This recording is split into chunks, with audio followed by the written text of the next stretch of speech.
So we're getting towards the end of our website now. We've just got these two sections here to make, and then of course the footer down the bottom. This area here is very similar to this one that we've got here. We have a section that wraps around the whole width of the page, and then two divs within that. And there's actually not much to the HTML at all for this section, because the images that are in the background, we actually are going to specify those in our CSS.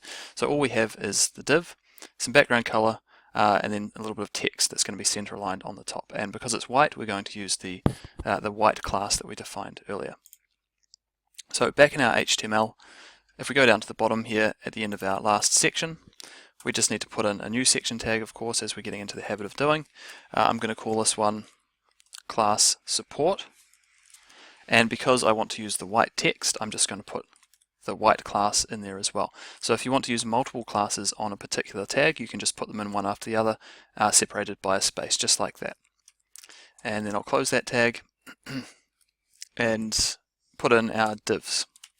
So we're going to have a div, and I'll call this class gray column because the background is gray color, and I'm going to give it an ID, and this one is going to be left pick.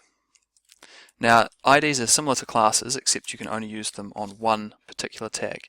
So I've given the left hand column the ID of left pick, and I'll of course give the right hand one right pick, so that allows us to define them differently in the CSS and specify the pictures that have to go into each one.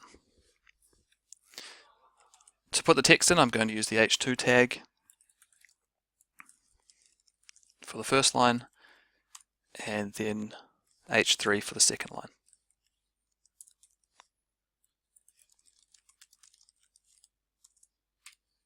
Okay, so that's it for the first section on the left, and I'm just going to copy and paste this one to duplicate it for the column on the right. Of course, I'll change this to right pick, and I need to change the text in there as well. So now if we go to our live preview to check how this is looking, and we go down to the bottom, it doesn't look like we've got anything there. There is some space at the bottom here, and if you click and drag your mouse, you'll see you do actually have the text there, but because we specified it as white, of course, it doesn't show up against that background. Okay, so let's go into our CSS and see if we can fix this up and make it look like it should. So down the bottom of our CSS, let's put in a new rule for our gray column class. I'll set the width to 50%.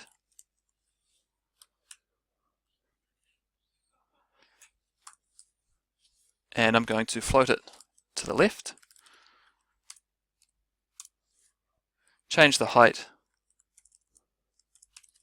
to 350 pixels. This is quite a low height for this particular div, and I'll put some padding on the top of 150 pixels.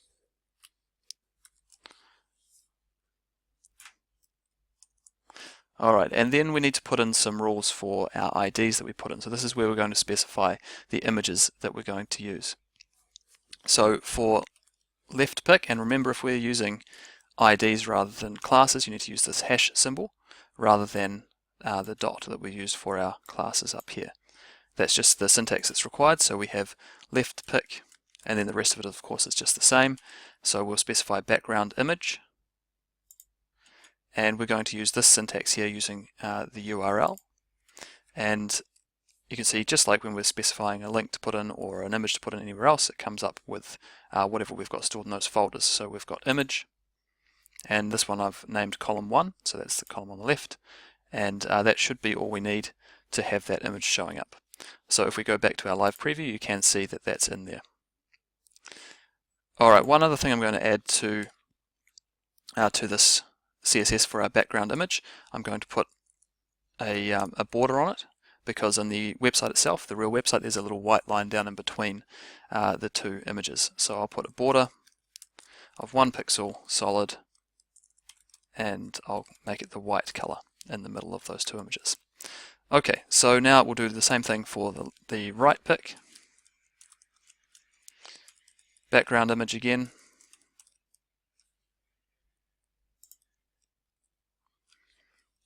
And if we just type in URL, we'll be able to choose our image, and of course this one will be column 2.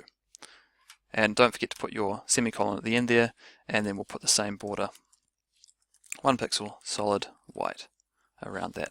Control-Alt-S to save, and let's go back to our live preview and see how that's looking.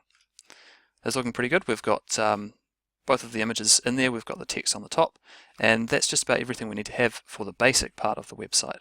But remember, on the website itself, the real website, there are hover effects. So when you hover your mouse over these divs, there's a slightly darker color on the top. So for us to achieve this effect, we need to use the same hover that we have used in the past on our A tags, on our anchor tags, so that when you hover the mouse over something, it will change the CSS.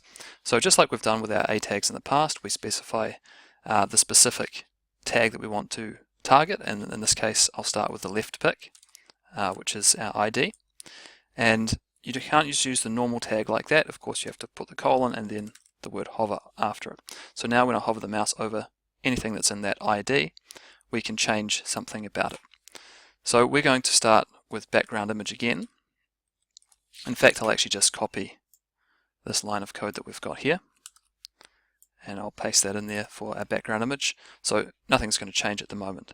If I change this to column 2 and then hover over it, you can see what happens. It'll actually change the image completely. That of course isn't what we want to do at this stage. We just want to put an overlay on the top. So to do that, we're going to use something called a linear gradient, and that allows us to specify 2 different colors and some opacity, and you'll see a gradient color change as you go from one to the other. And if we set the opacity to the correct value, you'll be able to see through that color and still see the image underneath. So let's have a look at the syntax to make that happen. We type in linear gradient, and you put your brackets in, and I'm just going to start by typing in a color black, and let's transition from black to grey. Then I'll put a space, a comma and then a space, so I have my URL in there as well, and actually my mouse is already hovering over that, so you can see immediately what's going to happen. When I put my mouse over there, it changes, and you can see that gradient quite clearly going from black at the top to grey at the bottom. Now, just like we can do with any of the rest of our colors in brackets, is if you put your mouse in there, I'll zoom in on that to make it a little bit bigger for you. Zoom in on there and press Control E. It brings up your color picker.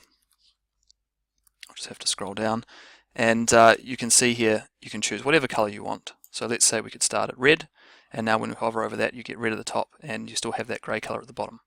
But what we want to do is we want to have a grey color the whole way across. So I'll put this grey about the middle there, and the key thing is to drag this next slider down, which is going to affect the opacity. So that's how much we can see through that color into the image below. So if we set it down to quite a low value, like, well, in the middle perhaps 0.5, and we go back over here, you can see now you can see through that a lot better. I will even nudge that down a little bit more, that opacity, and then I'm going to go into my other color, which is grey, press Control E, and let's do the same thing. So I'll drag this slider down to about 0.5. Okay, so now when I hover over it, you can see that the color changes appropriately. In fact, I might want to make that more of a darker color, and the same with this one.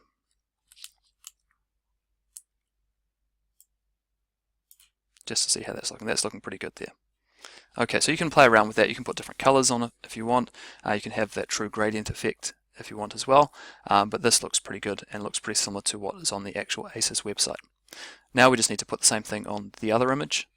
So all we need to do for that to happen is I'll just copy and paste all of this code, change it to the right pick ID, and change the picture to the second one, and that ensures that we have exactly the same hover effect on both of those sections, or both of those divs in fact. So that's it for this video. We've got this section in place and it looks quite good. Lots of interesting concepts. We're putting images in the background using CSS, and we've also got linear gradients that are activated by our hover effect. So some really cool effects you can put into your website using these concepts. Make sure you get that bit working, play around with the linear gradients and see what you can create.